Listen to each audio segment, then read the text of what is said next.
Hello, everyone. I'm Carl Gruber, and I'm a loss prevention specialist for SFM in Wisconsin for the past 10 years. In this video, I'm going to go over the basic elements you need to create a successful de-escalation training program for your organization. So let's get started.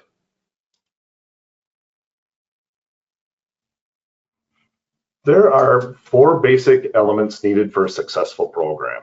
First, you need to define responsibilities for everyone.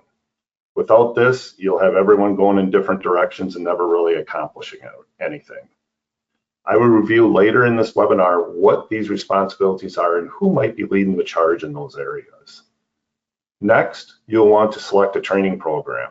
You'll be looking for something that best fits your organizational goals and vision. Every industry has different needs, and every organization has a different vision on how they can be successful for the population they are serving. The third basic element of a successful program is the actual creation of a training program. You need to ask these questions. What do you feel are the essential parts of the training program? What needs to be included and what doesn't need to be included? How are you going to present this information? How often? Do you change it up depending on job duties? These are all important questions you should be looking at and answering when deciding on how to create the program. The last element you want to examine is your training education style, along with goals. What is going to be the most effective style for our staff, and what is the goals we are trying to accomplish in that training? Do you do in-person or online training? Which one is more effective for my staff? Every generation has different learning styles they are comfortable with. Also, if the training isn't effective, the individuals will feel unsafe or like they don't belong in this job. Staff that have these feelings usually don't stick around very long at that job. We all know that retention of staff is a huge thing right now, not just from the time and money aspect of recruiting, but also from the aspect of getting the right person for the job. You pick that individual for a reason, and you don't want the reason they're leaving to be because they feel unsafe or like they don't belong. Let's take a deeper look into each of these elements. First, what are we looking for when we say define responsibilities? You should be looking to assign each group responsibility for creating, monitoring, and maintaining a part of the program. Take, for instance, administration. Administration should be responsible for the overall program protocol and evaluation. They should work with the manager and team leaders to create a mission statement. Once that is completed, they should decide what resources are needed to effectively carry out the mission statement for the program. This can include a budget and staff resources. Administration should also be responsible for creating and maintaining all documentation. Documentation can include training records, description of trainings, written program policy, and whatever else is necessary to the program. It will also be important they participate in the training to show the staff they care. If they don't participate, the staff will see it as not being very important. Now, how about our managers and team leaders? What is their responsibility?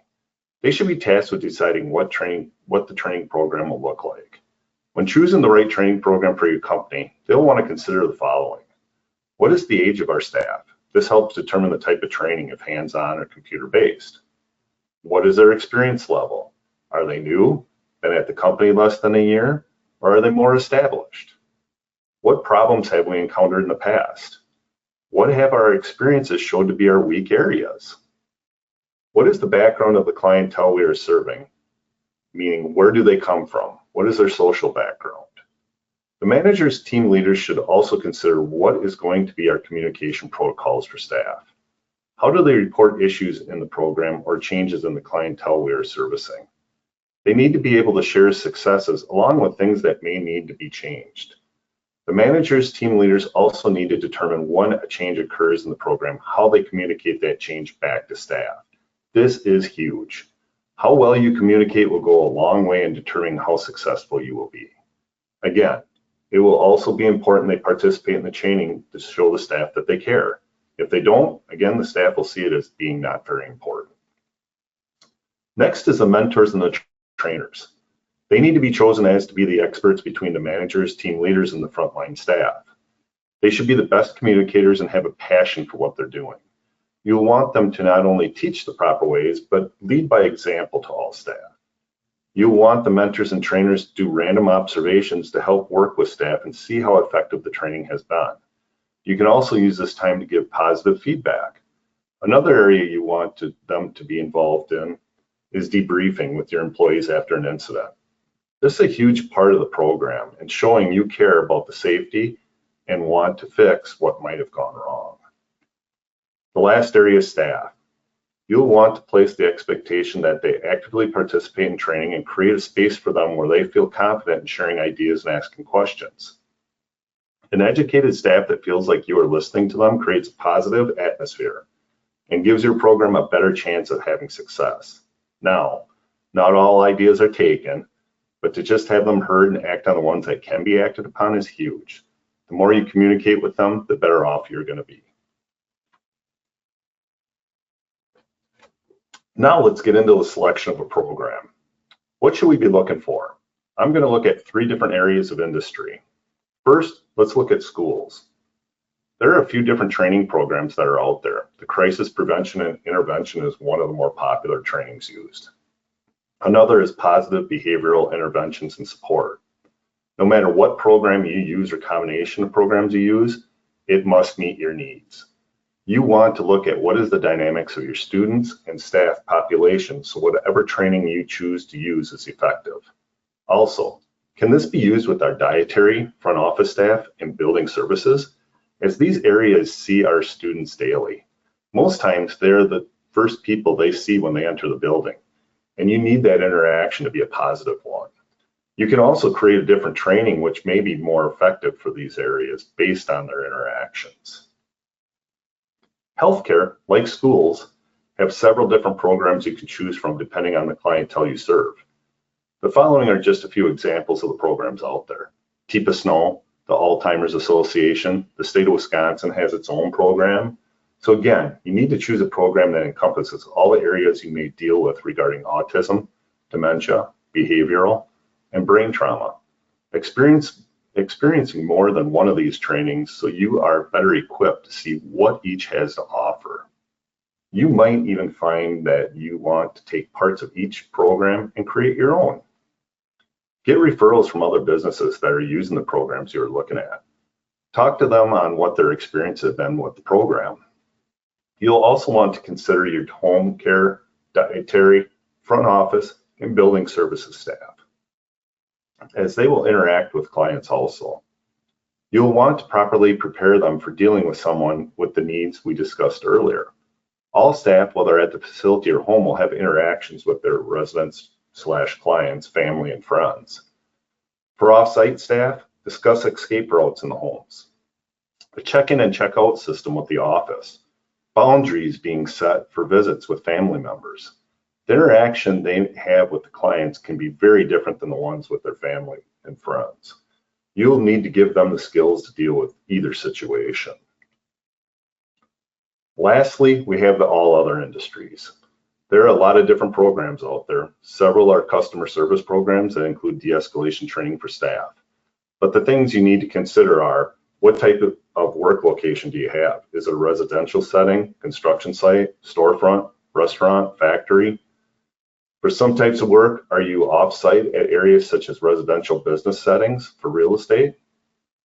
What is the type of access to our work site? Is it controlled or uncontrolled? What is the schedule for staff, vendors, and/or customers being in the area daily? This helps determine how populated the area is and when to expect guests in your workspace. Taking this all into consideration helps determine what really fits for a program for our staff. What skills do we need to develop to keep our staff safe? Getting a check-in and check-out system for the staff that works. It also determines what type of physical tools may be needed. And for our last 2 basic elements for a successful program, we have combined creation and goals. First in the process, and really a huge part of the program, is the selection of your mentors and trainers. This is huge. If they cannot communicate or are not passionate about the program, your staff will feel it and know it right away.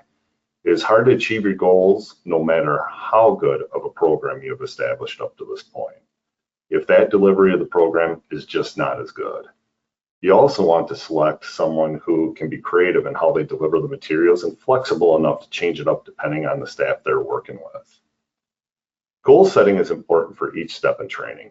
You want to establish what you want to accomplish to lay the foundation for the training program. One of the top goals of this program should be keeping staff safe and the retention of staff through training and communication. You lose staff when they either feel unsafe and/or feel like there is no communication with them on how to properly, safely perform their job. Having open lines of communication with the trainer and mentor is essential to them succeeding. Establishing a way for them to communicate those experiences, whether good or bad, and utilizing the training program not only helps improve your program, but also the morale of the employees. You can't be everywhere, so your staff is your eyes and ears on that front line. Now you want to look at what tools might be needed to carry out the training. Are you going to need videos, help from consultants due to the expertise in this area? Also, training just annually is not going to lead to a successful program. As we have all went to trainings and 6 weeks later, we have forgotten most, if not all, we learned in that training unless we are constantly using that information.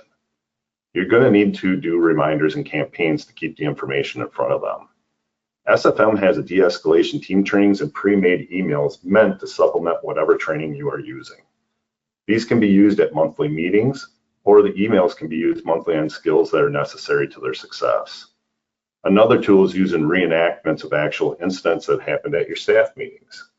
These can take 5 minutes, but it makes your staff more aware of what is going on and how they can handle it using the skills they have learned. It is also a great opportunity to get your staff's input on those situations. Finally, what physical tools do you need to support the training you've established? Do you need barriers created between the customers and staff? Do you need a safe room for staff? Do you have an effective sensory room created, not just a sensory room? Do you have the proper safe resident handling tools? And do you use them properly so you don't trigger an incident? In addition to all this, have we established how staff can report other staff who they might think are needing help dealing with their emotions? All parts of this program that I have discussed are equally important, but how you put the program together and execute it will determine how successful you are. Thank you for watching. You can find more educational workers' comp videos at sfmic.com/webinars.